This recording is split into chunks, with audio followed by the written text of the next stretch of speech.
Bonjour, mesdames et messieurs. Je m'appelle Stefan Molyneux, and I'm going to do the rest of this in English. Sorry for the tease, my French is not quite good enough for this kind of presentation, but we're going to be talking about the French elections coming up in, I guess, a relatively short while. The most important elections, I believe, in the history of France, certainly in the history of the French Republic. It really comes down to one issue, as was the case with the American election. It comes down to one issue and one issue only. Now, this issue is something that is whispered about. It is something that is talked about surreptitiously, under the covers, in the dark, with great caution, and we are going to bring you as many facts as possible about the question of immigration, cultural assimilation within France. This is the big issue. The French Prime Minister, Manuel Valls, said on July 17th, 2016, "Terrorism will be a part of our daily lives for a long time. Let's be clear, times have changed." That is really an astonishing statement. Terrorism will be part of our daily lives for a long time. Let's be clear, times have changed. Why? Why? Japan isn't taking people from Africa, people from the third world, and they're not having any terrorist attacks. Why is it? It's not like the tide coming in or going out or the weather changing. These are all the result of very specific political decisions which are open to review in a democratic society. Why is it? Well, times have changed. Things are different. No, make choices. Make choices, damn it. April 23rd, 2017, France will hold a presidential election, and the top two vote getters will head to the final presidential runoff on May 7th. National Front leader Marine Le Pen, independent candidate Emmanuel Macron, the Socialist Party's Benoît Hamon, Left Party's Jean-Luc Mélenchon, and Conservative candidate François Fillon have been embroiled in a close election race, racked with scandal, and the future of France is currently on the line. So, like with most of the recent elections, the topic of immigration and the European migrant crisis remains the most crucial campaign issue. What is happening statistically, demographically in France with regards to immigration? Well, the short answer is I wish I could tell you. And this, to me, is sinister enough to really give anybody pause. So racial and ethnic censuses have been banned by the French government since 1978. There's a story, it sounds like Nazi Germany and so on, to have any kind of demographic information about race, ethnicity, and so on. But this is important. You know, in Mexico, there's something in the Constitution which says you're not allowed to change the demographics of Mexico. You can't. It's got to stay Mexican, got to stay Hispanic. Got to. And your country is kind of being voted out from under your feet in many ways. And you need information in order to be able to make intelligent decisions as a voter, as somebody who can pull that lever and change the course of your country. So the fact that you have a government that is continually refusing to get the information and provide you the information that you need in order to make better decisions about the future of your country is pretty telling. So we can't, I cannot include statistics on crime or welfare consumption by ethnicity because that information is not released. It's not allowed. But I can tell you this, and I think everybody will appreciate this and understand this. I can tell you this. If the news were good, you would have had it by now. The fact that this information is not available is not reassuring at all to people who want this information so they can make better decisions. And it tells you everything you need to know about this information when you understand why it's kept from you. It's because the information is most likely terrible. But there's some things we can figure out. So let's dive in. What is the population of France? So this is estimated and projected. I think French law prohibits the collection of official statistics about the race or religion of its citizens. The estimation in France is that the Muslim population is at about 6.5 million people. So in real terms, France does have the largest Muslim population in Europe, in the European Union. So the total population, just short of 67 million. 7.2 million foreign-born, 6.5 Muslim. Now, there are various estimates, and this is why this election, as I think I have mentioned, and which I will continue to mention, there are some various estimates, and we'll put sources to everything that I'm talking about in the description of this video and of this podcast. The Muslim population in France is estimated to double, to over 12 million by 2020, 2025. Now, when I was a kid, this seemed like science fiction dates. 2020, of course, 3 years away. 2025 is 8 years away. 12 million. Muslim population will double, according to some estimates, within just a few years. So this is back from 1999 all the way through to 2013, which is the latest information that is available. This is the foreign-born population in France. As you can see, it started off at about 7% or so, and now is just a little bit over 12%. And these trends continue to accelerate. Right? If you've heard that old story about, the guy who went to the king and he said, well, you put 1 grain on, the king says, well, what do you want for a particular service? The guy says, well, put 1 grain on one piece of a chessboard, then put 2, then 4, 8, 16, 32, 64, 128, 256, and you kind of go up from there. And, by the time he got to the bottom of the chessboard, he owned all the grain in the kingdom. So this has a multiplier effect over time. So the population projections going forward to 2080, we go from 2010, 64,677,000.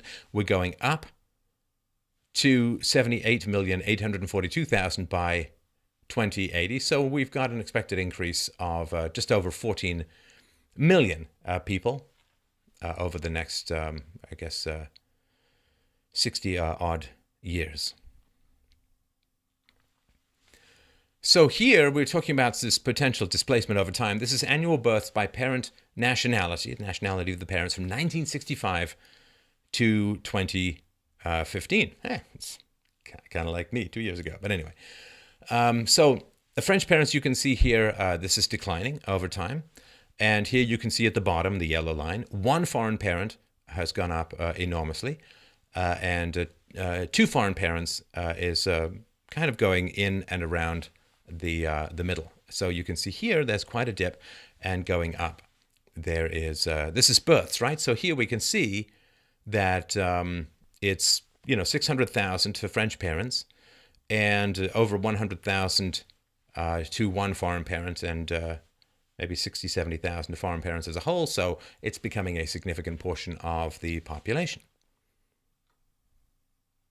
Immigrants by country of origin. This is again as of 2013, the most recent information.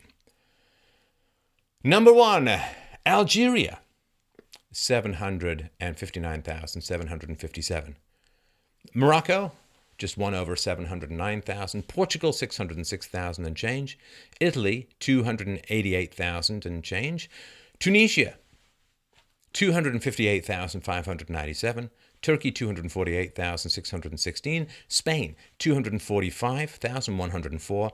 Other Asian countries, 206,881. Other African countries, 186,884. And the United Kingdom, 150,232. Let's just put it this way. This is not exactly balanced out by the Jews fleeing France for reasons we'll get to in a few moments. Births by parent nationality, 2015. French parents, 77.2% of births. 1 foreign parent, 14.2% of births. And foreign parents, 8.6% of births. So in the, I guess you can be happy, at least you're not Germany kind of graph. This is asylum applications by country, 2000 to 2016. As you can see here, Germany, it's gone completely mental. Remember, Angela Merkel said that multiculturalism doesn't work. I wonder what they have on her that she's continuing down this path. It's absolutely astounding. And Sweden, as you can see, went pretty mental in 2015 at 150,000 and change Germany clocked in at just under 500,000 in a single year. This data actually, remember, tracks only first-time asylum applications. This is not reapplications by the same people. And France, here you can see here in the purple, is, well, now it's second highest. Obviously still significantly below Germany, but France is second highest. Now, the French data is provisional. The final data, you won't believe this timing. The final data will be available in May 2016. Coincidentally, that's after the election, but maybe that's just a coincidence. No, it's not a coincidence, I'm sure. So from 2000 to 2016, Germany took in 1,884,295, right? Again, first time, not counting reapplications. France, a little over 900,000. 900,000. And of course, given how many of those are on welfare, or taking government programs and so on, that is a huge burden on the French taxpayer. For what benefit? I don't know, maybe it'll come to me. The United Kingdom took just under 700,000, Sweden 687,105. Per capita, I think they're winning. And Spain just under 110,000. Fertility rates by religion. It's important to be able to count this way. In Europe as a whole, non-Muslims have 1.5 fertility rate. So you need 2.1 to maintain a balance of your population. And this is one of the great enraging horror shows of propaganda that has occurred over the past half century or so, in that, in general, Europeans, white Europeans and so on, have been told, too many people on the planet don't have children. Too many people on the planet don't have children. At the same time that Europeans were voting for these massive social programs that can only be sustained by new taxpayers. See, you can't have both, people. You understand that. If you want a big welfare state, especially if you want old age pensions, you have to have young taxpayers. So if you want all these goodies, all this free stuff, but you don't have any children, you're doomed, right? So everyone was said in the West, don't have kids, don't have kids. And now, boom, sorry. As the meme goes, you know, your grandmother had 10 kids. Your great-grandmother had 12 children. Your grandmother had 6 children. Your mother had 2 children. You have an abortion and a dog. Oh, that's the way it works. They said, don't have children, don't have children. And a lot of people believed them. And now, oh, sorry, now we need to import all these people from the third world because there's just not enough people in the country. I must maintain my moment of zen. This is horrifying stuff. So Europe is below replacement levels. And of course, the way that it should work is when you're below replacement levels, it should be cheaper for you to have children, which means that you're going to have more children. But because of the welfare state, old age pensions, military-industrial complexes, and now the migrant crisis and other forms of immigration, Europe is at 1.5. Muslims as a whole, 2.1. That is in Europe. In North America, non-Muslims are at 2. So good job, Mormons. And Muslims are at 2.6. Asia Pacific, 2.0. Muslims at 2.7. Middle East, non-Muslims at 2.6. Muslims at 3.0. And Sub-Saharan Africa says, thanks so much for all that free food and foreign aid. Non-Muslims are at 4.5 fertility rate, right? 4.5 children per couple. And the Muslims in Sub-Saharan Africa, 5.6 children per couple. So, see, it's this pathological altruism. Let's just take lots of resources from the West and give it to the third world. And the West can't afford to have kids, but the third world is having kids like crazy. And then math. How's unemployment doing, right? Because remember, there's this whole story that you see the immigrants come in, do all this work, right? They're gonna do the work. Well, statistically, no, right? Native-born unemployment rate in France since 2000 has been cooking around 8%.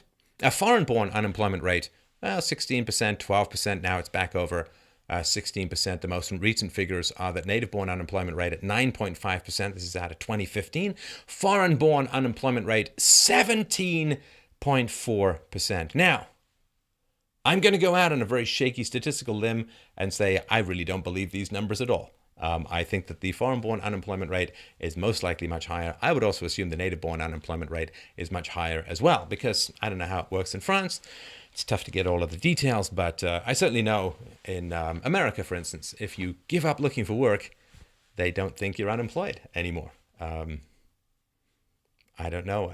It's like counting the dead among the living, but that's the way it works. So, but of course, for politicians, particularly politicians on the left, which in Europe is mostly politicians, but for politicians, if you bring in people who you can tax, productive citizens to pay for bringing them in, and they're going to vote for you over time because they're from the third world, so they're going to vote left in general.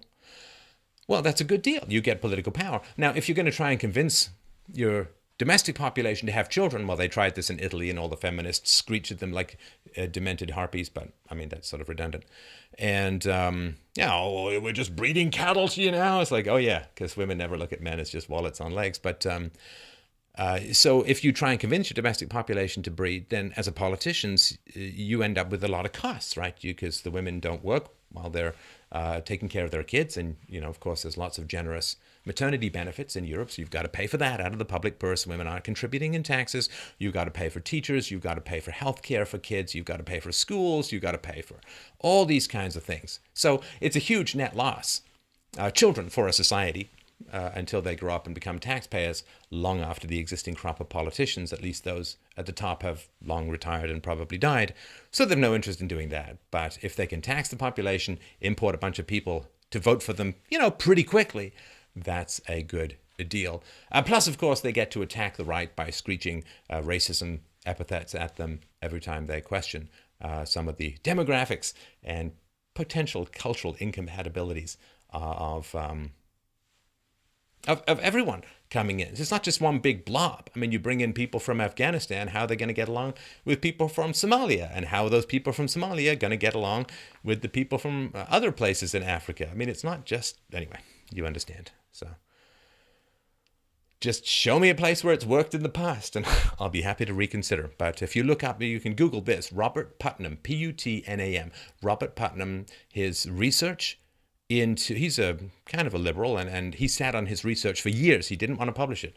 His research conclusively shows how disastrous multiculturalism and diversity is for communities, for trust, for success, for neighborliness, and all that kind of stuff. It's doesn't work.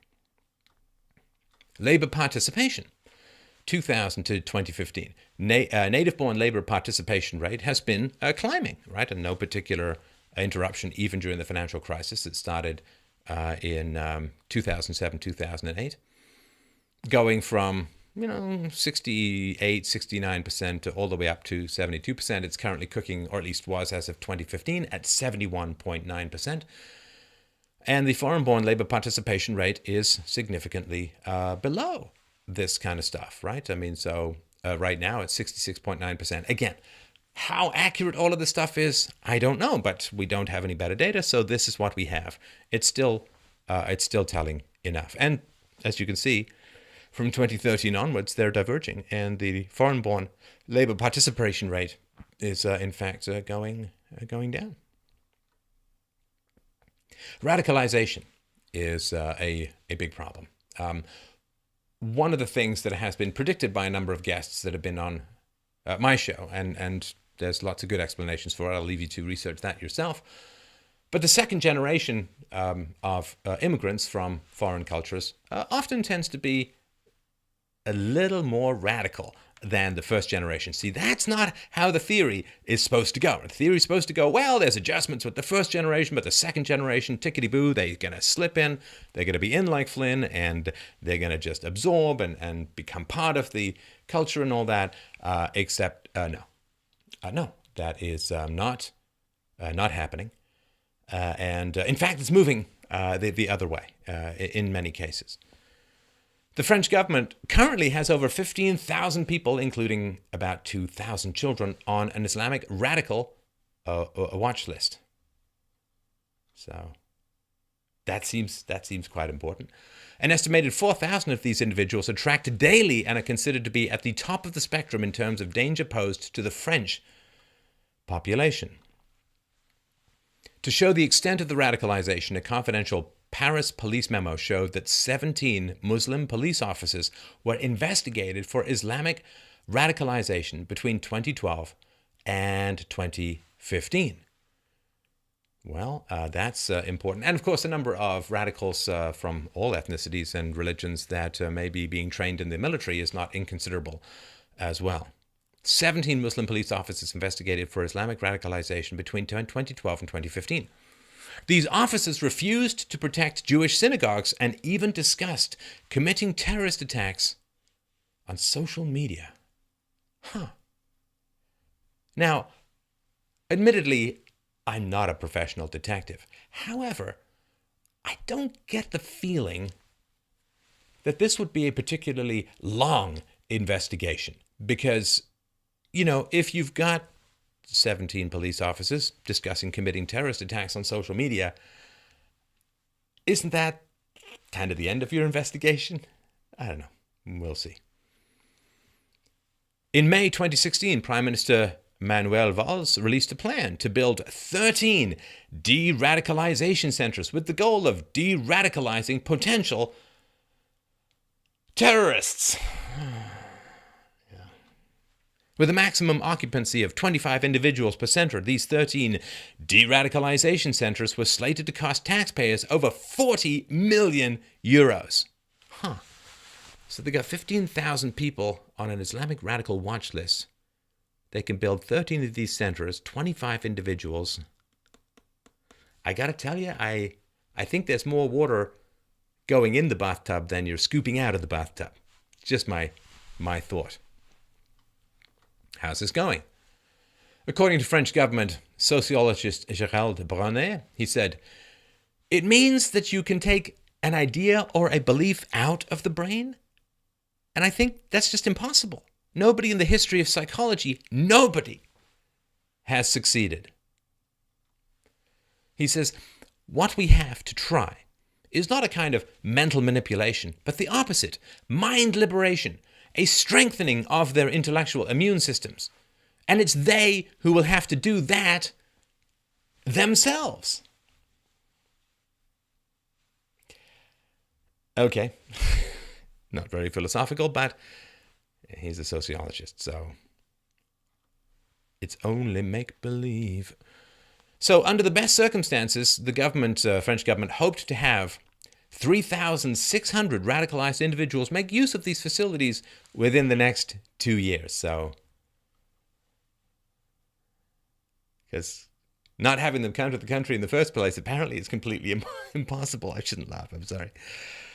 So September 2016, France opened its first de-radicalization center. And months later, it remains empty after its previous resident, that singular resident, after its previous resident was sent to prison for committing violence. So, yeah, turns out the inoculation of a weak-willed leftist indoctrination center is not particularly taking. Some 9,300 people in France are believed to have been radicalized, including many who traveled to the Middle East to fight on behalf of the Islamic State and are now returning to the country. Fabien Klein, who took credit for the Paris Bataclan theater attack that killed 90 and who masterminded the Brussels airport bombings that killed 32 people, was known for recruiting inmates while serving a 2009 to 2014 prison term in France. This fellow was writing letters from prison to Mohammed Merah, who killed 3 soldiers, a professor, and 3 children in a Jewish school. See, here's the challenge. What are you going to do? You catch these guys, you put them in prison, and they radicalize other people in prison. I think that their radicalization centers called prisons are somewhat outstripping your de-radicalization centers called empty. Prison population in France. Hey, while we're on the subject. Now, this is, of course, a challenge, right? So it's illegal to count the number of Muslim prisoners because facts apparently are problematic. So with some prisons like those near Paris and Marseille, there's actually a higher percentage, most likely. Conversion and radicalization while in prison is also a significant concern. According to the Ministry of Justice, there are 68,500 inmates in an overcrowded prison system with a designated capacity of only 54,600. So despite making up about 10% of the population, Muslims account for an estimated 60 to 70% of inmates in France's prisons, right? So you've got total prisoners, 68,500. The Muslim prisoners are estimated at 45,850. Other prisoners at 22,650. All of this results from particular choices in politics, which are always open to change. Proportion. Now, we had to go to the Netherlands, and I'm sorry for this. It's not perfect. It's not a direct one-to-one correlation, but it may give you a sense of the scale in the Netherlands where there are more facts and more information. So, proportion of crime suspects by background in 2015. Native Dutch, 0.8%. Pretty low, right? In Westerners as a whole, 1.2%. Non-Westerners, 3.2%. Turkish, 2.5%. Surinamese, 3.4%. Moroccan, 4.6%. Antillean, 5.1%. So what this means is that individuals with a Moroccan or Antillean background are almost 6 times more likely to be suspected of a crime compared to the native Dutch. See, these numbers are staggering.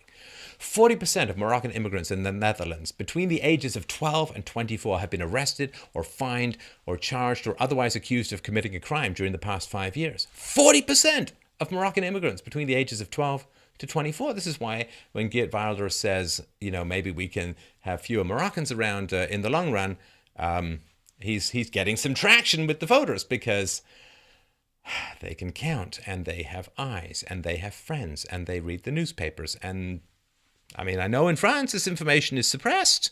It's illegal to get basic information about your safety in France. But where this information is available, it's quite telling. In some Dutch neighborhoods where the majority of residents are Moroccan immigrants, the youth crime rate reaches 50%. See, and those are just the ones who are caught, you see. Girls and young women, it's not just males, girls and young women increasingly becoming involved in criminal activities. Now, according to the Dutch Moroccan Monitor, as of 2011, most of the Moroccan youths who were involved in criminal activities were actually born in Holland. Born in Holland. It's all over. Going to these schools, the Netherlands schools, they're part of the culture. They're supposed to be integrated. They're going the other way. Regression to the mean. So, crime rates are increasing as the generations progress in terms of immigration. And no, it's not because of bigotry. It's not because of racism. It's not because of hostility. There are many, many other reasons. Because it's not like the countries that they come from are peaceful either. So yeah, the Netherlands is paying dearly. Well, the politicians are doing well.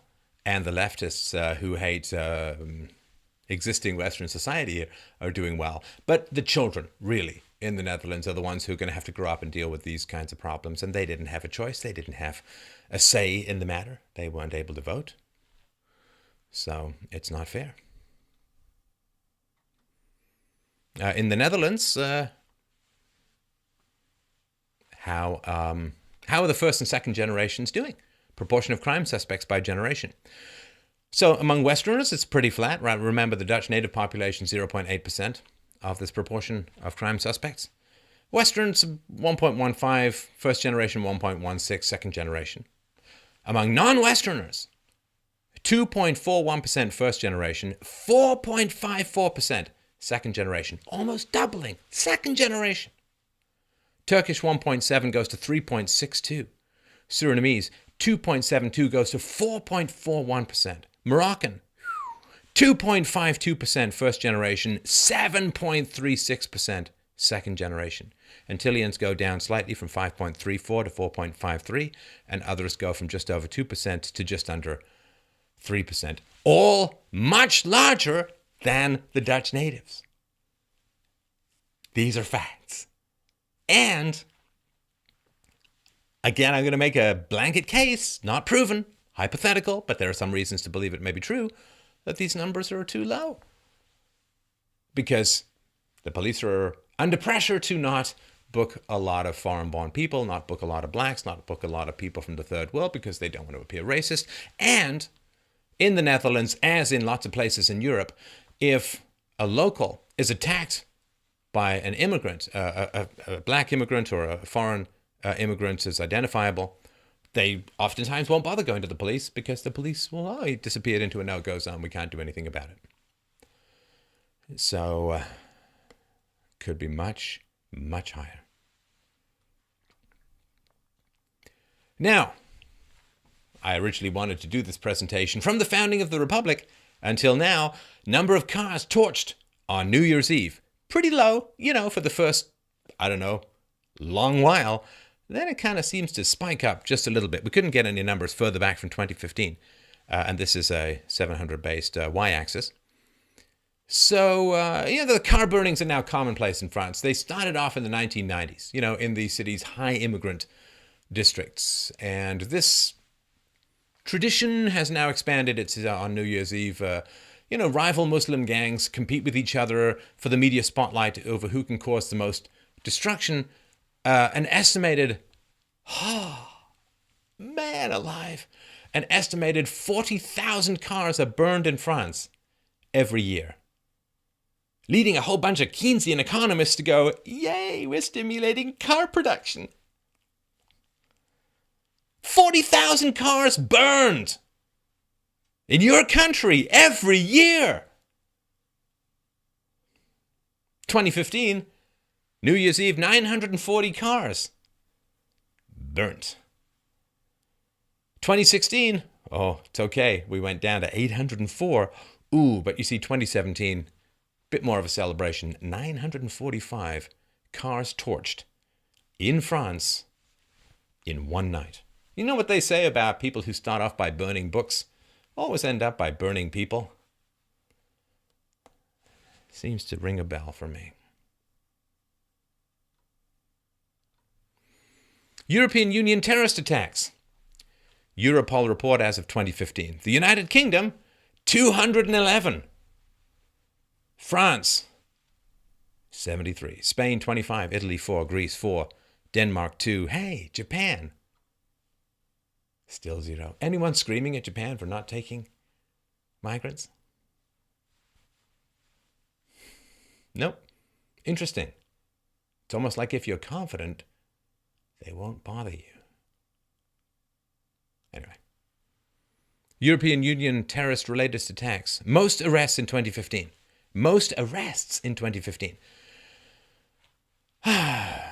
France leading the way at 424 terrorist-related arrests. Spain, 187. United Kingdom, 134. Belgium, 61. Austria, 49. Ireland, 41. Germany, 40. Italy, 40. Greece, 29. Bulgaria, 21. 11 Netherlands had 20 arrests in 2015. This is from Europol's EU Terrorism Situation and Trend Report. All of these result from specific political choices that can be changed. Nothing is inevitable. Well, unless you think it is, in which case, guess what? You've just made yourself a self-fulfilling prophecy, so start digging. This is from Pew Research as of 2007. Muslim support for suicide bombing. Now, see here, this is a kind of test as to compatibility with host cultures. I love France. Love France. My family background, Molyneux, is French, and I've spent time in France. Wonderful place. And had lots of spirited debates with French people. Suicide bombing didn't really come up at all as part of how people could resolve differences in the world. But let's look at in France. 35% of Muslims as a whole support suicide bombing. Among those who are 18 to 29, a lot of those, of course, in the second or third generation, it's 42%. Wait, are we going the right way or the wrong way?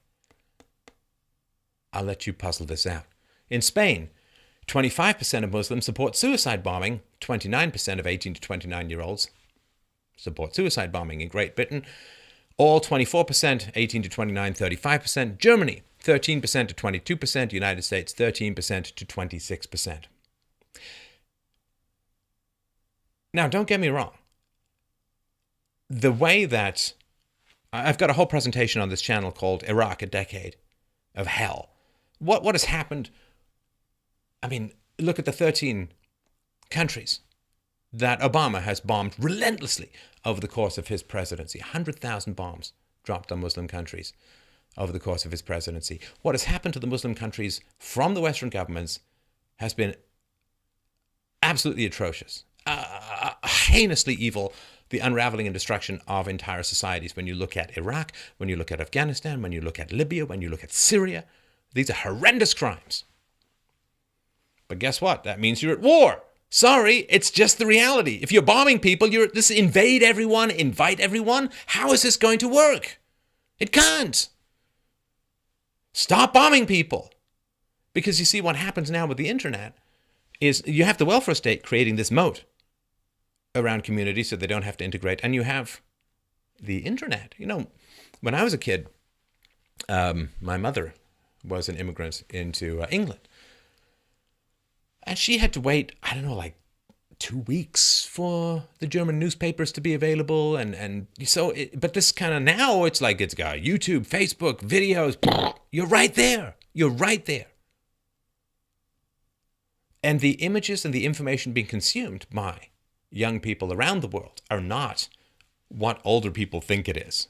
So this kind of radicalization, as you can call it, I can kind of understand why some of this is occurring.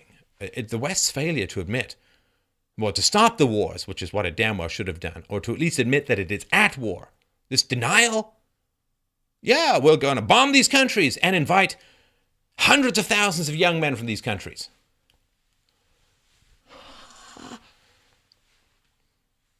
So if we look at these numbers, and this is not perfect, or it's not accounting for children and all that, but let's just roughly go. So you got 6.5 million Muslims in France. It means over 2 million of them support suicide bombing. Institut Montaigne, 2016 survey. 29% of French Muslims believe Sharia is, quote, more important than the laws of France.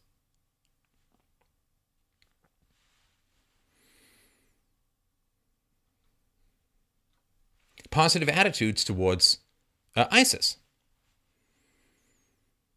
Well, in France, 18 to 24, well, there's a 27%. This is of the total population.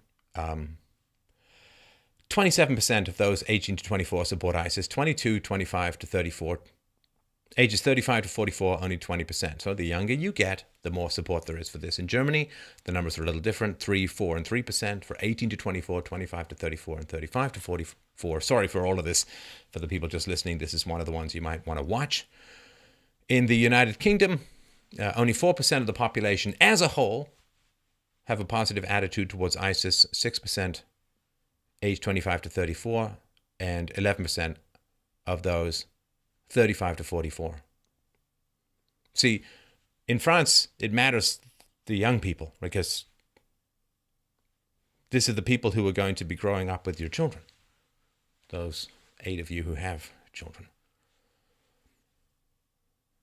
So this, in France, just look at this as millions and millions and millions and millions of people who have a positive attitude towards ISIS. All the result of specific political decisions which can be changed. There has been all of this talk of rising anti-Semitism throughout the Western world. France actually has the largest Jewish population in Europe. It's about 500,000 people. But the numbers of Jews in France is steadily declining. And if you look at the number of Muslims, right, we've got 10% of the population is Muslim, and this is a tiny percentage that is Jewish. So I would imagine that politicians are more responsive towards Muslim concerns than they are towards Jewish concerns. But if we look at this survey of French Jews on rising anti-Semitism, do you feel under threat? 51% say yes. Have you been attacked? 43% say yes. Have you been insulted? 63% say yes. Do you want to leave France? 70% say yes. And a record 8,000 French Jews moved to Israel in 2015 alone. Now, the number of attacks on Christian sites in France, right, places of worship and burials, increased between 2008 and 2016. The number of attacks on Christian sites in France increased by 245%. Acts targeting Christian places accounted for 90% of all attacks on places of worship.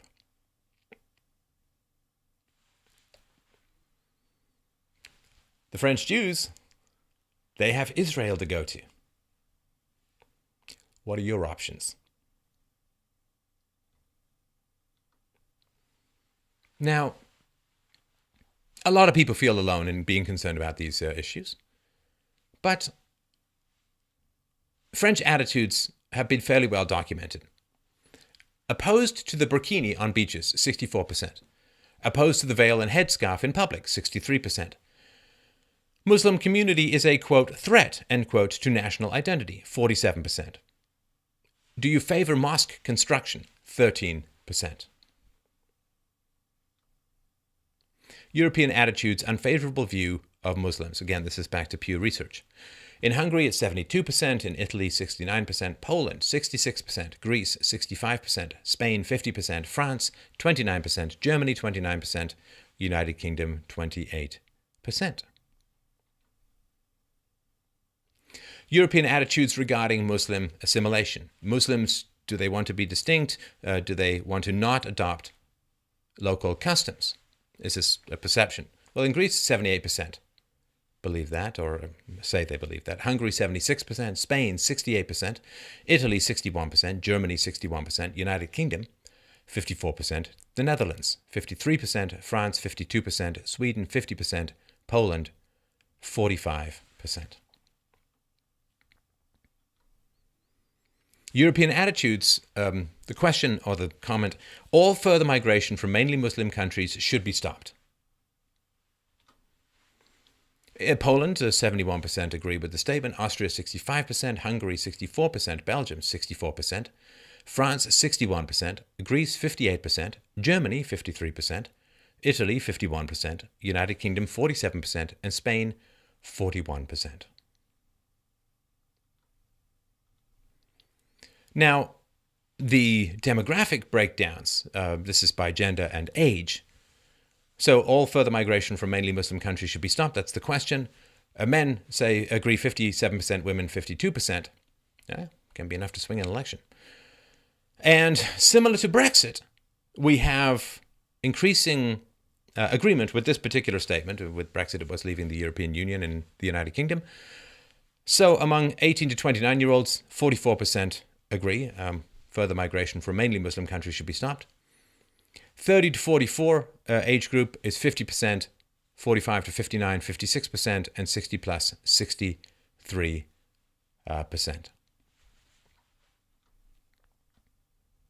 European attitudes. Regarding the statement, refugees will increase the likelihood of terrorism in our country. Hungary, 76% agree. Poland, 71%. The Netherlands, 61%, Germany, 61%, Italy, 60%, Sweden, 57%, Greece, 55%, United Kingdom, 52%, France, 46%, Spain, 40%. And this is with, particularly in France, of course, this is with people working with non-existent or fuzzy data. They don't have the facts. The government is keeping the information even from being collected, let alone disseminated. So you're not alone if you have some concerns about these issues. European attitudes regarding this statement, refugees are a burden because they take our jobs and social benefits. Hungary, 82%. Poland 75%, Greece 72%, Italy 65%, France 53%, United Kingdom 46%, Netherlands 44%, Spain 40%, Sweden 32%, Germany 31%. European attitudes regarding the statement, refugees in our country today are more to blame for crime than other groups. Agreement, Italy 47%, Sweden 46%, Hungary 43%, Germany 35%, Greece 30%, United Kingdom 28%, Poland 26%, France 24%, and Spain 13%.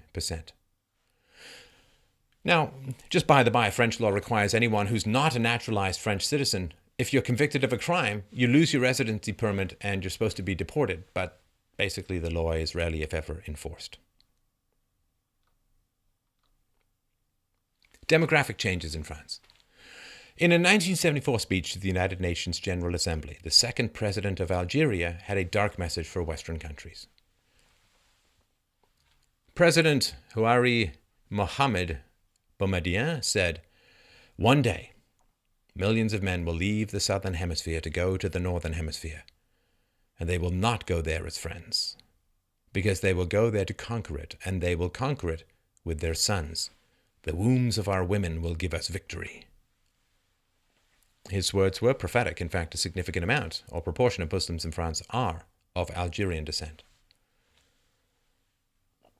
The Imam Mullah Krekar said, "We're the ones who will change you. Just look at the development within Europe, where the numbers of Muslims is expanding like mosquitoes. Every Western woman in the EU is producing an average of 1.4 children. Every Muslim woman in the same countries is producing 3.5 children. Our way of thinking will prove more powerful than yours." More recently, a top imam told Muslim migrants to breed with Europeans to, quote, conquer their countries. Imam Sheikh Mohammed Ayed said, "Europe has become old and decrepit and needs human reinforcement. They are not motivated by compassion for the Levant, its people, and its refugees. Soon we will trample them underfoot, Allah willing." Throughout Europe, he said, all the hearts are enthused with hatred toward Muslims. They wish that we were dead, but they have lost their fertility, so they look for fertility in our midst. We will give them fertility. We will breed children with them because we shall conquer their countries. And migrating to spread Islam to foreign countries is considered a praiseworthy act among many Muslims. So, of course, I understand that the quotes that I just read do not necessarily represent the majority of thinkers in any particular demographic. However, there are still important considerations to think of. First of all, Western governments, for God's sake, stop blowing up and bombing and destabilizing other countries. For the love of all that's holy, can you stop playing tin soldier around the world and trying to create Jeffersonian democracies from cultures which have very little history with this kind of thinking? Stop going in, stop bombing, stop destabilizing, stop funding, stop it. For God's sakes, these are human beings. They're not pawns in some geopolitical oil hunt. Stop it. But given that it's happened, there are basic realities that need to be understood. You don't have the right to fundamentally change your country. You inherit your country from your elders, from people who fought and often bled and died to build and to maintain the culture that preserves and protects you and your children. You inherit your country and you must pass it to your descendants, hopefully improved, but at least more or less in the same kind of shape that you received it.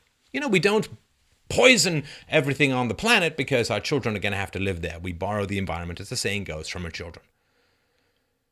And we borrow our cultures, our countries, our ways of thinking from our children. Now, this doesn't mean no immigration. Of course, wonderful. I mean, I move around the country. So I've moved around the countries, never particularly by choice, but, it's just the way it worked out. So it doesn't mean no immigration. But if people come to France, one hopes that they come to France because they like France. In which case, if people put all the time and effort into moving to France, going through all the paperwork, jumping through all the hoops and moving to France, because they like France, you don't really have the right to change France for them either.